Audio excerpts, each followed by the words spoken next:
CKR FM. Good morning, Deirdre Hetherington. Good morning. How are you? We're all great here at Paul's Animal Rescue in Salons. You're still rescuing. Indeed we are. We have over 2,500 dogs rescued at this stage, and we're only just over 2 years in being. So we're getting on great, but we're more or less disgusted with these articles in the paper. Yeah, well, I was just reading one here from the Evening Herald, and indeed from the Irish Times, who I think first reported the story, which read, carcasses of dogs destroyed by local authorities can end up in the food chain, in the meat and bone meal fed to pigs and poultry. Now, this was confirmed by the Department of Agriculture. The first reaction to this is one of revulsion. Well, it is, when you think of it, that if you were, say, in the case of cows cannot be slaughtered for 30 days after certain antibiotics. Yet euthanol, which is used in the majority, unfortunately not all, of the dog pans in Ireland, which is an overdose of anaesthesia, and it's given to the dog, which it remains obviously in the dog's body. That it is then taken, the dog, and it is brought up to these places which we have mentioned and are mentioned in all papers. In fact, there are several other, the local papers all over Ireland have taken this up as well and have made different places, that they identify different places where these went to. Yeah. I have Bernie Wright online. Good morning, Bernie. Good morning. How are you? Not too bad. Apparently it was yourself who found out about this. Was that by accident, or what were you looking for? I approached the Louth County Council in conjunction with a campaign we were running to end the shooting of dogs in the head with the bolt gun, which is the way the Louth County Council approve of killing the dogs that are picked up off the streets in County Louth. We'd better explain the bolt gun. A bolt gun is, I suppose, like an ordinary gun, except... A bolt gun is basically like a pistol. A bullet is put into it, but it's not a bullet that comes out. I think it's a part of the gun which is in the barrel. You put it to the head, and when you pull the trigger, the barrel shoots out very quickly into the brain, through the skull, and does the job. Well, we hope it does the job first time, because if this operation is actually performed by one man, so how he actually holds the dog and shoots it at the same time is a bit of a mystery. I'm told he uses a crush cage which holds the dog in place, but he denies using a crush cage, so we're yet to find out how he can manage to do that with one hand. Yeah, it's a particularly gruesome way of killing animals. Dick Francis wrote a book called Bolt or Bolt Gun one time, because years ago it was used on horses in various parts of the world. Anyway, you found out, you were inquiring about the use of the bolt gun. We did. Well, it was part of our investigations. We put a lot of questions to the Louth County Council, and one of them was, where did the carcasses go, because we had gotten tales of wheelie bins with dogs' bodies in them, so where did they go? So the answer was they went to a rendering plant in County Meath, College Proteins. So further investigations revealed that College Proteins wasn't licensed to take dog carcasses, but I think we've sort of opened a bit of a can of worms, because it turns out a lot of the pounds around the country were sending dogs to rendering plants that weren't licensed, and so they were ending up in the food chain. Yeah, well, I mean, again, when something like this comes up, you say, I mean, how does it happen? How did it happen? Why did nobody know? Well, I suppose nobody knew because, I mean, you don't see what you don't look for, I suppose. It's just a simple answer. I found it out because basically I was worried about a similar situation to the BSE. BSE arose because basically cattle were fed where it wasn't suitable to them. Yeah. Sheep carcasses. So basically the dog carcasses were ended up in the food chain via pig and poultry feed. So anybody indirectly that has eaten pig and poultry over the last few years, probably has consumed dog. The Evening Herald said, how many people would eat a chicken or a rasher if they knew the animal it had come from had been fed on byproducts which included dead dogs? Probably none. I think they've hit the nail on the head there. Well, what sort of reaction have you been getting, Deirdre, to this? Absolutely outraged. But I mean, again, we have to stress that the Department of Agriculture has said that they were not aware of this at the time, and they stepped in as quickly as they could to try and stop it. but then it's not going to happen immediately. Now, having lost 2 of our old pets in the last 3 months, we have think we bury our dogs ourselves. And I'm wondering why there is no incinerator in Ireland for dogs. Like, I mean, it's a sort of a doggy crematorium. Yeah. Surely there's one somewhere. And I mean, this is what the great call is for. Because you're talking about the dogs in the dog pound. How many dogs are put down in the veterinary surgeries every day? Yeah, that's a question I was going to ask you. Do we know how many dogs are put down every week in Ireland? It must be a huge figure. Huge figure. Well, when you think that it's about 35,000 per year, but then people are unaware of the fact. They always say that they're bringing their dog to the dog pound to get a new home. Now, this Mr. Drumgoole, he had apparently 24 dogs rehomed out of, Bernie would be better able to give you the figure. 1,711. 1,711. 711, and out of that. And I mean, the reports in the DSPCA and places like that are the same. They're not able to get the homes for... Who is Mr. Drumgoole that you mentioned? Mr. Drumgoole is the man who's shooting the dogs up by bolt gun, and he's 74 years of age. And I mean, it's just that nobody has bothered to look into him at all. He's out apparently he's outside. And I mean, he's not the only one doing it. They're doing it in Kerry and Monaghan as well. Yeah. And some other 1 or 2 that Gina, my daughter, has discovered. And of course... we're all appalled at this. Of course, it has to be said there's nothing illegal in what he's doing. There's nothing illegal, but it's 1980, the early 80s or the late 70s since they started putting dogs down gently by lethal injection. I mean, it's a very different way. It's all down to cost, isn't it? It's probably more expensive to put them down by lethal injection. But now he's getting something like £65,000 per year. Well, we don't know whether he is or not, but I mean, I would imagine if... It's in the Phoenix magazine, I've read it. Yeah, well... That he's getting £65,000 a year. Yeah, well, it's a good little magazine, but I tend to take it with a pinch of salt too. But that's not the point I'm making at all. What I'm saying is that I would imagine, as it's being done this way, no matter what the man is getting for his work, it's probably more expensive to use lethal injection. Well, I mean, they would have to have a vet to use it, and now county councils are supposed to have vets anyway. Yeah. And the dogs are supposed to be put down by vets. I mean, if you think it in our own area alone in Kildare County Council, they had rehoused 30 dogs in 96. So 24 reclaimed by their owners and put down 380 or 86% of these seized or surrendered in Kildare. That's in the 10th of December here. I'm reading it from the Leinster Leader. Yeah, okay. And I want to ask Bernie something just before we let you go, Bernie. Yeah. What's going to happen now? I mean, it hasn't been in the papers and on the news, and that's the end of it. I mean, is there any follow-up to this? It's not the end of it. I'm with a group called the Alliance for Animal Rights in Dublin, and basically some welfare groups and phone calls really alerted us to this. But nobody really had the wherewithal or were either sort of afraid or intimidated by the whole situation to go ahead and do something about it. So, I mean, we took the bull by the horn, so to speak, and went in and did a demo there a few weeks ago. The current situation is we have asked we're entitled to the records of the dog warden under the Control of Dogs Act. This we have done, and we have actually sent away the money they asked us for to get them. So we're awaiting the records of the dog warden to sort of check them out at this stage. Personally, I'm not really sure if there are records, but I'm sure they'll send me something.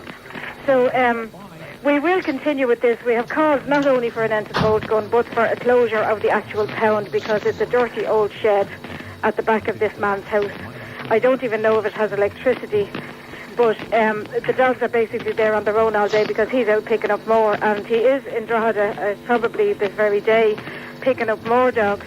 Yeah. So all I can hope for is that with the awareness that we have sort of generated with this, that at least for now, until a new system is put in place, there are talks going on at the moment with the ISPCA, who are thinking of setting up something up there to sort of substitute when we get this place closed. Yeah, okay.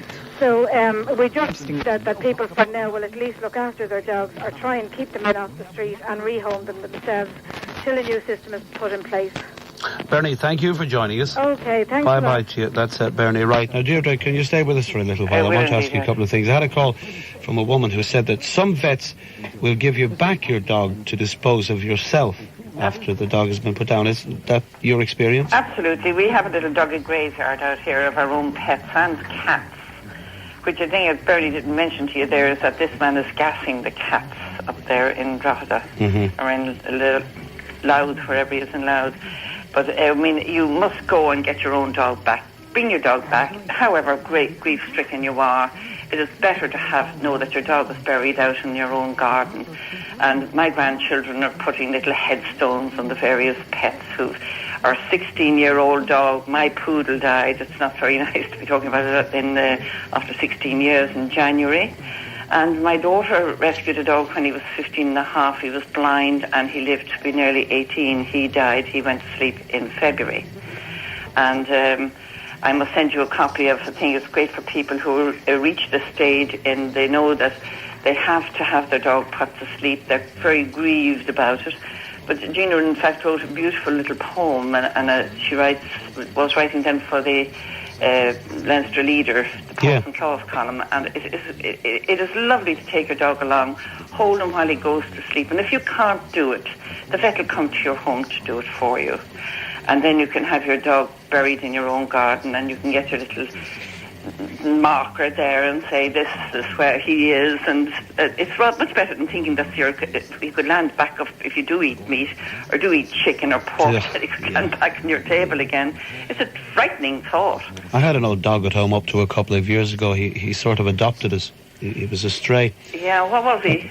Oh, he was a big, black and white collie cross. He was a big red setter cross. Beautiful. He was bigger than me, but he was a great dog. But I know when he died, and he was quite old when he decided to live with me. Yeah. When he died, I couldn't go near him. I couldn't pick him up. I didn't want to touch him because he was dead. Yeah, but you see, that is the point. With these two dogs, one was mine, one was my daughter's. Gina said, I'll do it for you, you do it for me. So in other words, she was with my dog when my dog was dying, and I in turn was with her dog when he was dying. So this is something people can do for each other. And you didn't want to feed him because he was dead, but he was still there. And at least if you buried him, he wasn't recycled. And this is another thing that is in the papers. There are several other articles appeared in different papers, that what people don't know is that the talon from their pet was being recycled into soap and into cosmetics. It was also getting into cosmetics, according to an article in the Sunday Independent, I believe it was. And, I mean, this is a dreadful thought, and to think that this is happening. And yes, but I mean, it yeah. is, and I would like to mention also that Paws is absolutely crammed. We're completely unfunded. Yeah, you need money. Funds that we get are from the good people, which is hence it's called Paws. Yeah, but you're looking for money all the time. You're under pressure all the time. All the time. People's Animal Welfare Society. It is the people who give the money. And the children stand at the supermarkets. They pack the bags, and the people throw their change or whatever into the bucket. Or if it's a collection day, they do that. And what we need more than anything else, if anybody out there has a bit of any kind of land, we need to build proper kennels. We're being harassed because we're near neighbours and things like that. And if a dog barks, and when you've got 42 to 50 dogs, they bark. They bark at times, but quite frankly, you can't hear a bark now. And it's literally out in the back in stables and kennels at the back. Oh, we've heard them before, Deirdre. We've heard them before. You can't hear them now. But yes, you've heard a very large hound dog we have here, I'm afraid. And again, I might add, the most beautiful red setter that you have ever kept an eye on was surrendered here 2 years ago. But of course, my husband kept him and couldn't let him go. And the other fellow is as big as a donkey. He's, it's definitely as big as a Shetland pony. He's a big foxhound who was imported to enhance the size of the hounds. And by gum does he bark. Yeah, you'll have to run them at the Curragh someday. Oh, definitely. And we have the three-legged whippet that lost its leg up in Newcastle. Poor dog. And by gum, I can tell you, I'll challenge anybody to have anything run as fast as him. I was actually told to run him to bring him off and race them and challenge greyhounds. He is the fastest little thing on three legs that you ever see. Well, Deirdre, why don't you run it as a charity event at Newbridge or somewhere and make money for paws? It's not a bad idea. Would love to. Not a bad idea. Love to. But he lost his leg because he was kicked on the shoulder by a man. Yeah, it's terrible. I mean, we've had dreadful things here. We have dreadful things. We're very fortunate to have beastly behaviour come down here about 3-4 weeks ago. Yeah. And they did a programme for the beastly behaviour, which is equivalent to pet rescue. Well, that'll help. And that will help. But, I mean, we need to get some backing from the government. We can't take in all these creators. I wouldn't be holding my breath, you know. While I'm talking to you, we unfortunately have to have call waiting. And there was 2 calls came in here, and I know what they were. I know there were people going on holidays and dumping their dogs. I know there were people who were attending, and it breaks our hearts to say no. Yesterday alone, the night before last, we had to go down to a lady who had 4 kittens in her back garden in Naas, and she's 91 years of age, and no one else. She'd made several phone calls, and nobody else came to our aid. We haven't got a cattery, but we have to take them and put them in a downstairs toilet. A man came yesterday in the morning with 3 more kittens. If anybody, people don't look for kittens at the right time. They look for kittens all from September until Christmas. This is the time to adopt your kitten. And because the kittens are all over the place now, and we have inundated with kittens. But Deirdre, can I ask you this? I mean, we've a problem for years, and it's an escalating problem with stray dogs and unwanted dogs, and you have all the old things, you know, a pet is for life, not for Christmas, and all this, and you have to license your dog and all this legislation. But I mean, how do we solve that? We will be overrun by dogs for the millennium. We have got people coming over here. The National Canine Defence League came over here last summer. They had their show, their Neutering Road show, coming from England over here. They sold tokens to people of small means for £15. The people in turn went to their veterinary surgeons who are ready, pre-arranged to do this, by the way, and they gave the token to the vet, which they paid £15 for, and then the National Canine Defence League, the vet then send their bills and their tokens to the National Canine Defence League, and the English people paid the rest of that money, which was a further £30. Do you know what I think? I think a group, it's a great group, I'm aware of it, but a title like the National Canine Defence League doesn't have a great ring to it. It reminds me of some sort of Arabian revenge group. That's not the point I'm making, Tom. The point I'm making is that the English people have to come over here and do this for us. Why can't the Irish government issue tokens for us to give to people to take somebody who comes in with kittens, somebody who dumps puppies? I mean, the pups that were dumped in Kilcullen dump, for example, if that bitch had been neutered, and it was obviously a gun dog, of course, because it was these are the pups that were in a cement bag and just about to be covered in Kilcullen dump, and were brought to a vet in Kilcullen, who a kind man saw halted the machine and said he saw the thing moving, the bag moving, and the cement bag contained 6 puppies, well-fed puppies. And suddenly decided, don't want these bloody things. There are 6 bitches. Put them in a cement bag. Put them in Kilcullen dump. And then they went to the vets in Kilcullen, who in turn referred them to us. And by the time the man came up here, these 6 pups had actually vomited in the back of his car, which meant that whoever dumped them in Kilcullen dump, that they actually fed those dogs before they left home. For what reason? He suddenly fed the dogs, and he lost his temper, put them in a bag and dumped them in Kilcullen. The same thing about the ones that sometimes we don't think. Well, you see, there's 2 other dogs when you think about it. There's 2 dogs that we got of 4 that were dumped in a hole in the Lead Mine Mountains in Enniskerry. Well, when I was a young fella growing up, everybody threw kittens in the river in a bag. Yeah, okay.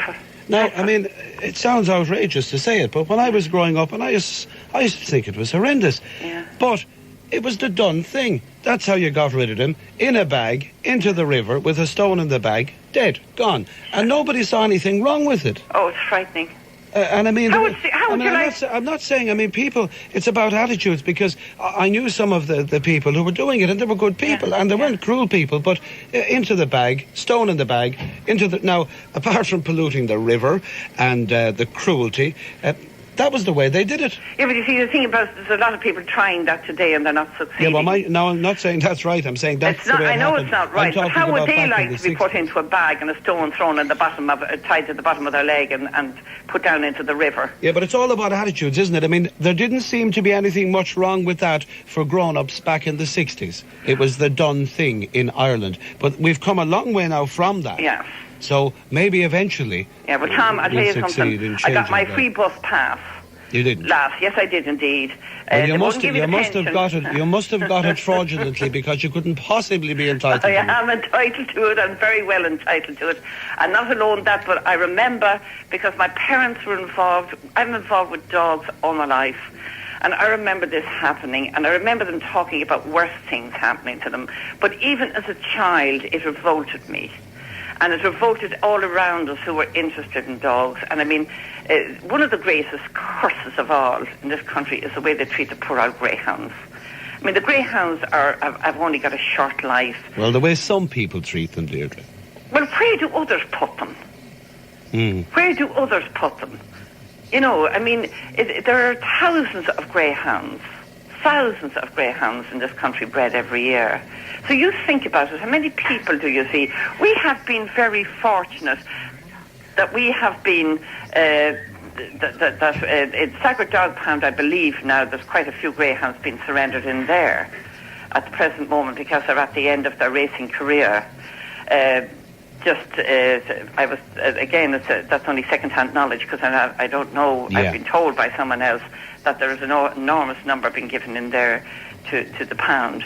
But I mean, the whole thing about it is, and I'm sure that other pounds all over the country. All right. One thing you could find out, actually, because I don't dare. Why don't you find out where the dog's going from the Kildare dog pound? And why don't you tell your people in Leixlip, in Selbridge, in Maynooth, in Kilkennt, where the dog pound is, because they don't know. They ring us up. The dog pound is down in Ballytor in County Carlow, near Carlow, the border. And the thing about it is, the most alarming thing about it is that unlike all the other dog pounds, it's only open 3 days a week, from Monday, Wednesday and Friday. And it's all down to money. Yes, well, I mean, it should be given, it should not be down to money. It should be to the dog that belongs to the little poodle or the little Scottie or the little whatever that got out because some stupid person wouldn't go to a shoemaker shop and pay £2, put their name on one side of the medal and their telephone number on the other side of the medal, and their dogs will be back to them within hours. All right, Deirdre, I have to leave it there. Thanks very much for talking to us. Yeah, but don't forget the identification medal. No, we'll that remind people. That is the important one. Okay. Take care and thank you. Deirdre. Bye-bye to you. Good morning. Bye-bye. That's Deirdre Hetherington from Paws in County Kildare. Now, so there you are. We want to know what you think now, and the morning's running away in us. Spent a bit longer there talking than I meant, but sure, that's the way I am. Give us a call at 0503 41044 or 045 879 666.